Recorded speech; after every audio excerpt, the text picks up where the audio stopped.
আসসালামু আলাইকুম। আশা করি আল্লাহর রহমতে সবাই ভালো আছেন। আজকে একটা বিষয় নিয়ে আলাপ করব, সেটা হচ্ছে আমরা কিন্তু সচরাচর দেখি আমাদের দাঁতে যদি ব্যথা হয় অনেক সময় আমরা অনেকেই দাঁত ফেলে দিতে চাই। তো এখন থেকে আপনাদের দাঁত আর ফেলতে হবে না। এটা আসলে অনেক দিন যাবৎ এটা প্রচলিত একটা পদ্ধতি যে দাঁত না ফেলে দাঁতটাকে দাঁতের জায়গাতে রেখে দাঁতের সকল কার্যক্রম সঠিকভাবে আবার পরিচালনা করা সম্ভব হয়। সেটা হচ্ছে রুট ক্যানেল ট্রিটমেন্টের মাধ্যমে বা আরসিটি। এটা বাংলাদেশে অনেকদিন যাবৎ চলে আসছে, কিন্তু আসলে আমরা অসচেতন, আমাদের সচেতনতার অভাবে কিন্তু আমরা এখনও দাঁতগুলো ফেলে দিই। তো দাঁত ফেলে দেওয়ার ইফেক্ট বা এর প্রভাবে যে কি ক্ষতি হয় সেটা নিয়ে আর একদিন আলোচনা করব। তো আজকে যেটা নিয়ে কথা বলবো সেই দিকে যাই। তো প্রথমে যাব হচ্ছে কি রুট ক্যানেল ট্রিটমেন্টটা কী বা আরসিটিটা কী। রুট ক্যানেল ট্রিটমেন্টটা হচ্ছে যে একটা দাঁত যখন পালপাইটিস হয়, সাধারণত পাল্পের প্রদাহ হয়, সেটা রিভার্সিবল হতে পারে বা ইরিভার্সিবল হতে পারে। তো এই রিভার্সিবল বা ইরিভার্সিবল যে পালপাইটিসটা হয়, এই পাল্পের প্রদাহের ফলে পাল্পটা যখন ড্যামেজ হয়ে যায়, এই ড্যামেজ পাল্পটাকে পাল্পের ক্যানেল থেকে তোলা হয়, রিমুভ করা হয়, তারপরে একটা শেপিং, ক্যানেলটাকে একটা শেপ দেওয়া হয়, ইরিগেশন করা হয়, ওইটাকে ভালো করে পরিষ্কার করা হয় এবং পরবর্তীতে ওইটাকে আবার বন্ধ করে দেওয়া হয়। এই যে কয়েকটা ধাপ বা প্রক্রিয়ার মাধ্যমে এই রুট ক্যানেল ট্রিটমেন্টটাকে করা হয়ে থাকে সাধারণত। এবারে আসব কি কি ক্ষেত্রে বা কোন বা কি অবস্থা হলে আপনি রুট ক্যানেল করবেন, বা যেটাকে বলা হচ্ছে ইন্ডিকেশন অফ আরসিটি বা রুট ক্যানেল ট্রিটমেন্টের নির্দেশনা।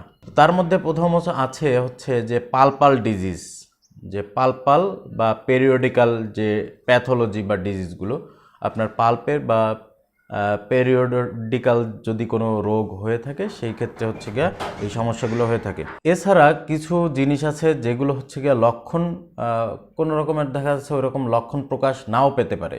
সেই ক্ষেত্রে যেমন আপনার স্পেস আছে, দাঁতের স্পেস, এই যে ফাঁকা জায়গাটা, এটা পূরণ করার জন্য একটা ট্রিটমেন্ট করা হয়। অনেক সময় অর্থোডন্টিক ট্রিটমেন্ট করতে গেলেও কিন্তু দাঁতে আঘাত লাগতে পারে, সেই ক্ষেত্রে কিন্তু আপনার এই দাঁতটাকে তখন রুট ক্যানেল করা যেতে পারে বা লাগতে পারে আর কি।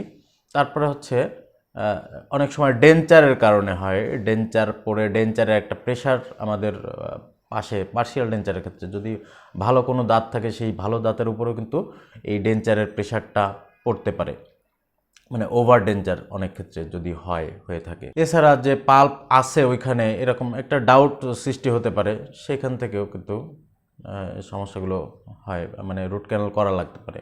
এছাড়া রিস্ক এক্সপোজার, মানে খুব বেশি পরিমাণে পাল্প ভেঙে ওপেন হয়ে গেছে এইরকম হতে পারে। তারপরে হচ্ছে পালপাল স্ক্লেরোসিস হতে পারে, পাল্পের ক্যানেল, মানে আঘাতের ফলে এগুলো হয় সাধারণত, যে পাল্পের ক্যানেল বা পাল্পটাকে বন্ধ হয়ে যেতে পারে। এইগুলো হলে কিন্তু হচ্ছে কি ইন্ডিকেশন এগুলো হচ্ছে কি বা নির্দেশনা যে এই সমস্ত ক্ষেত্রে কিন্তু আপনার রুট ক্যানেলটা করতে হবে। এরপরে হচ্ছে বিধিনিষেধ বা কন্ট্রাইন্ডিকেশন, কোন কোন ক্ষেত্রে আপনার রুট ক্যানেল করা যাবে না। রুট ক্যানেল করবেন ঠিক আছে, কিন্তু বিধিনিষেধ তো আছে, সব ক্ষেত্রে তো আর রুট ক্যানেল করা যাবে না। যেমন কিছু কিছু ক্ষেত্রে আছে আনকোঅপারেটিভ পেশেন্ট, যে সমস্ত পেশেন্ট হয়তো বা রুট ক্যানেল করবে না, বুঝতেছে না, এই সমস্ত পেশেন্টের ক্ষেত্রে তো রুট ক্যানেল সম্ভব না। ট্রিসমাস বা দাঁতে চোয়াল লেগে যাওয়া, মানে দাঁতে খিল লেগে যায় অনেক সময় দেখা যায়, এই ধরনের পেশেন্টের ক্ষেত্রে রুট ক্যানেল করা যাবে না। বা ইম্পসিবল আইসোলেশন বা নেগেটিভ অ্যাটিটিউডের যে সমস্ত লোকজন আছে তাদের ক্ষেত্রে এই সমস্ত রুট ক্যানেল করা যাবে না। এগুলো জেনারেল কজের ক্ষেত্রে। এরপরে লোকাল কজ, কিছু লোকাল আলাদা কিছু কজ আছে, যেমন এর মধ্যে গিয়া নন রিস্টোরেটিভ, মানে যে দাঁতে একেবারে রিস্টোরেশন করাই যাবে না, এরকম 3 ডিগ্রি মোবিলিটি, যে দাঁতে হচ্ছে গিয়া একটু নড়ে গেছে, এই ধরনের দাঁতে কিন্তু সাধারণত হচ্ছে গিয়া আরসিটি সম্ভব হয় না।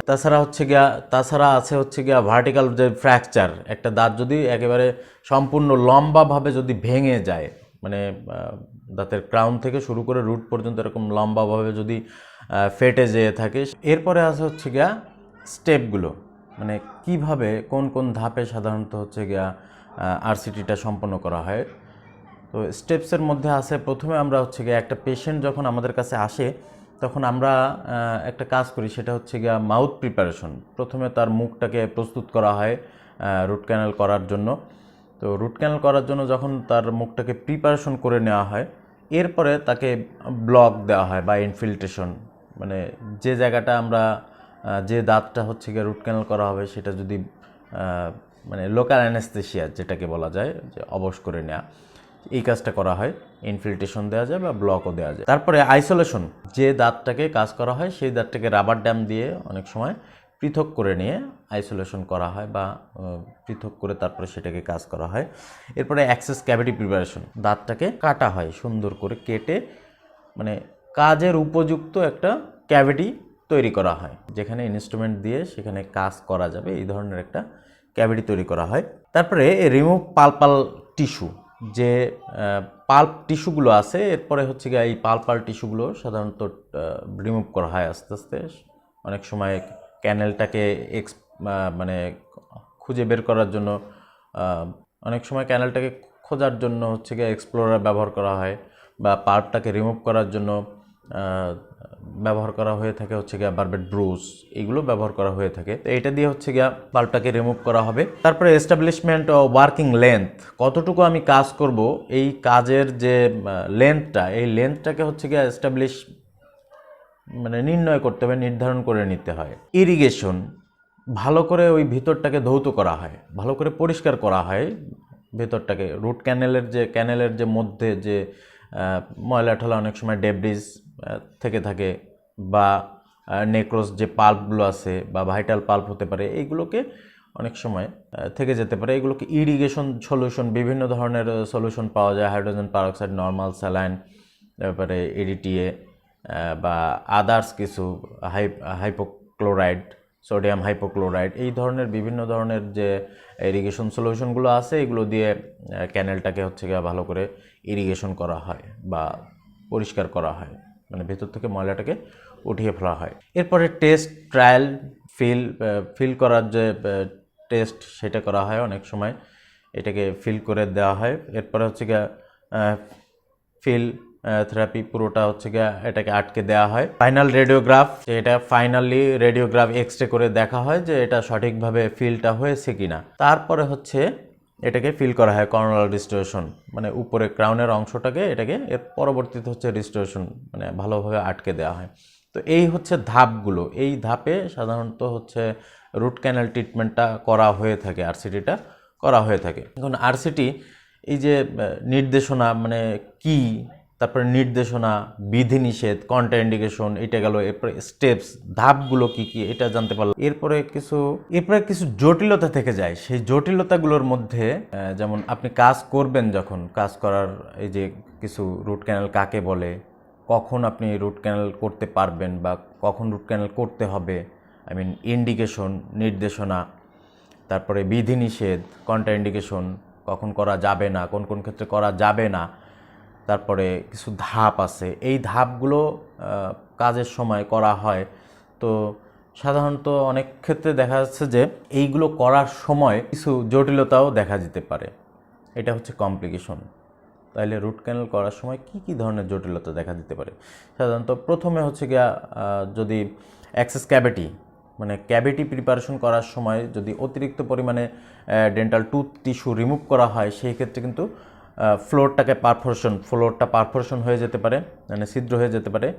এরপরে বাইফার্কেশন, এটাও কিন্তু অনেক সময় ক্ষয় হয়ে মানে কাটতে কাটতে অনেক সময় ক্যাভিটি করতে করতে বাইফার্কেশন পর্যন্ত চলে যেতে পারে, দাঁতটা ভেঙে যেতে পারে, ওখান থেকে সমস্যা হতে পারে। ডিউরিং মেজারমেন্ট, মানে ডিউরিং লেন্থ, যখন হচ্ছে গিয়া দাঁতের যে লেন্থটা আমি খুঁজে বের করব, যে ওয়ার্কিং লেন্থটা, এই লেন্থটা বের করার সময়ও কিন্তু অনেক সময় সমস্যা হতে পারে। যেমন এটা অ্যাপিক্যাল পারফোরেশন হতে পারে, যেমন রিমার বা ফাইল দিয়ে যখন হচ্ছে গিয়ে রিমার দিয়ে পাল্পটাকে মানে একটা শেপিং দেওয়া হবে ক্যানেলটাকে, তখন হচ্ছে গিয়া এটা সাইজ, যখন লেন্থটা আমি মেজার করতে যাব তখন অনেক সময় হচ্ছে এপিক্যাল পারফোরেশন হয়ে যায়, অ্যাপেক্সের দিকটা অনেক সময় ছিদ্র হয়ে যেতে পারে। এটা হতে পারে শর্ট লেন্থ বা শর্ট সিল, যেটা মানে সিল করার সময় অনেক সময় হচ্ছে গিয়া শর্ট হয়ে যেতে পারে। মিসড ক্যানেল সঠিকভাবে খুঁজে নাও পাওয়া যেতে পারে। এরপরে বায়োকেমিক্যাল প্রিপারেশনের সময় যে সমস্যাগুলো দেখা দিতে পারে সেটা হচ্ছে ল্যাটারাল পারফোরেশন, অনেক সময় ক্যানেলের সাইড দিয়ে ছিদ্র হয়ে যায়। এপিক্যাল পারফোরেশন, একেবারে সেই অ্যাপেক্সের দিক থেকে ছিদ্র হয়ে যেতে পারে। এরপরে ব্রকেন, অনেক সময় যে বাইফার্কেশনের ওই জায়গার থেকে অনেক সময় যদি খুব বেশি পরিমাণে করা হয় সেখান থেকে কিন্তু ভেঙে যেতে পারে। ডিউরিং অবচুরেশন, যখন এটাকে সিল করা হবে মানে আটকে দেওয়া হবে ফাইনালি, তখন কি কি সমস্যা হতে পারে? অনেক সময় ওভারসিল হয়ে যেতে পারে বা আন্ডারসিল হয়ে যেতে পারে। খুব বেশি পরিমাণে মানে যদি জিপ ইউজ করা হয় সেখানে ওভারসিলও হয়ে যেতে পারে। এরপরে আন্ডারসিলও হয়ে যেতে পারে, একেবারে শর্ট, অনেক সময় ছোট হয়ে যেতে পারে। তো অনেক ক্ষেত্রে দেখা যায় যে এই যে ডিউরিং অবচুরেশন যে বন্ধ করে দেওয়ার পরেও কিন্তু এই জটিলতা দেখা দিতে পারে। সেটা হচ্ছে গিয়ে ফ্র্যাকচার হয়ে যেতে পারে, দাঁতের করোনাল ফ্র্যাকচার বা ক্রাউনটা ফ্র্যাকচার ভেঙে যেতে পারে। এছাড়া হচ্ছে গিয়ে বাইফার্কেশন ফ্র্যাকচার হতে পারে, যে বাইফার্কেশন মানে দুই দাঁতের যে রুট যেখানে হচ্ছে গিয়ে মিলিত হয়, তো ক্রাউনের দিক থেকে যখন হচ্ছে গিয়ে এটাকে বেশি করে টুথটাকে ক্যাভিটি করা হয়, অনেক সময় ওই পর্যন্ত যদি চলে যায়, খুব বেশি পরিমাণে হয়ে যায়, তখন কিন্তু ওইখানে টিস্যুর পরিমাণটা, ওইটার লেভেলটা খুব পাতলা হয়ে যায়।